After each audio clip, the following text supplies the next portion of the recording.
ఆత్మదాన్ని దయచేసిన దేవుని యొద్దకు చేరును అనే మాట పరిశుద్ధమైన బైబిల్లో రాయబడి ఉన్నదండి. మనమందరం మంటితో నిర్మించబడినటువంటి వారం అండి.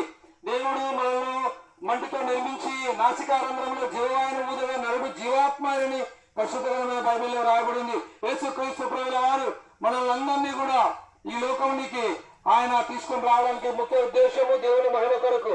అయితే మానవులమైన మనము పాపం చేయడాన్ని బట్టి దేవుని మహిమను కోల్పోయినాం, దేవుణ్ణి దూరమైపోయినాం, దేవుని ప్రేమకు మనం దూరమైపోయినాం.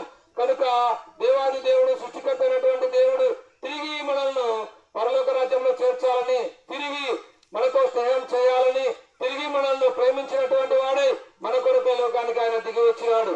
ఎలా దిగి వచ్చినాడండి? దేవాది దేవుడై ఉండి కూడా మానవాకారంలో, పాప శరీరాకారంలో ఆయన ఈ లోకానికి దిగి వచ్చినాడు. ఈ లోకంలో యేసుక్రీస్తు ప్రభుల వారు ఎన్నో గొప్ప అద్భుతాలు చేశాడు. యేసు ప్రభు దగ్గరికి అనేక మంది రోగాలు పట్టిన వాళ్ళు వస్తే యేసు ప్రభు ప్రార్థన ద్వారా వారి రోగాలన్నీ కూడా స్వస్థపరిచినాడు. యేసు ప్రభు దగ్గరికి అనేక మంది దయాలు పట్టిన వాళ్ళని తీసుకొని వస్తే యేసు ప్రభు ప్రార్థన చేయగానే దయాలు వెళ్ళిపోయినాయి. అంతేకాదు చనిపోయినటువంటి పాడను ముట్టగానే వారు బ్రతుకుతా వచ్చినారు. అయితే నేను ఆ పాపముల కొరకు, నన్ను పాపం నుంచి విడిపించడానికి యేసుక్రీస్తు ప్రభుల వారు ఇష్టపూర్వకంగా సిలువనెక్కినాడు. అమ్మాయ సిలువలో యేసుక్రీస్తు ప్రభుల వారు పలుపాదలు పొందినాడండి. యేసు ప్రభు తలకు ముళ్ళ కిరీటం అల్లబడి ముళ్ళ కిరీటం పెట్టబడిందండి. ఆ యొక్క రక్తము దారుదారులుగా నీ కొరకు నా కొరకు యేసు ప్రభు వారు సిలువలో చెందించినాడు. ఒకటి తక్కువ 40 కొరడా దెబ్బలు తిన్నాడు. మన కొరకు ఉమ్మి వేయించుకున్నాడు. మన కొరకు పిడిగుద్దులు గుర్తిన్నారు. అంతేకాదు మనందరి పాపముల కొరకు యేసు ప్రభు ఆకాశానికి భూమికి మధ్య సిలువలో వేలాడినాడు. పగలు 3 గంటలు, చీకటిలో 3 గంటలు యేసు ప్రభుల వారి సిలువలో వేలాడినాడు. మనందరి పాపముల కొరకు యేసు ప్రభు సిలువలో మరణించినాడు, సమాధి చేయబడినాడు. 3వ దినాన మరణం జయించి తిరిగి లేచినాడు. ఆ పరలోకానికి ఆరోహణుడైనాడు. ఈ యొక్క సాయంకాల సమయంలో సోదరుడా నిన్ను ప్రేమిస్తా ఉన్నాడు, సహోదరి నిన్ను ప్రేమిస్తా ఉన్నాడు. ఎంతకాలం నువ్వు పాపంలో జీవిస్తావు, ఎంతకాలము పాపంలో నువ్వు మరణిస్తావు. పాపంలో వచ్చే జీతం మరణం. కనుక నిన్ను మరణం నుండి విడిపించడానికి యేసు ప్రభు ఈ లోకానికి వచ్చినాడు. ఈ శరీరం అంతా కూడా లయమైపోయేటటువంటిది. నువ్వు ఎంతగానో ప్రేమించే శరీరం ఒక దినాన నిన్ను మోసం చేసి వెళ్ళిపోతుంది.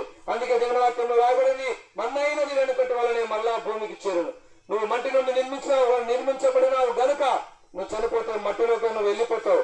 అయితే నీలో ఉన్నటువంటి ఆత్మ అది దేవుడిచ్చింది కనుక తీర్పు కొరకు దేవుని దగ్గరికి వెళ్తుంది. నువ్వు పాపంలో క్షమించబడిన వాడవైతే ఆ పరలోకంలో నీ కొరకు పరలోకం సిద్ధపరచబడింది. ఆ విధంగా కాక పాప జీవితంలో కొనసాగుతూ ఈ లోకం విడిస్తే నిత్య నరకం, అగ్నిగుండం, పాతాళం ఉంది. నిన్నెవ్వరు తప్పలేరు, నిన్నెవ్వరు విడిపించలేరు. దేవుని వాక్యం సెలవిస్తా ఉంది, మానవ జీవితం ఇంతలో కనబడి అంతలో మాయమైపోయి ఆవిరి వంటిదండి.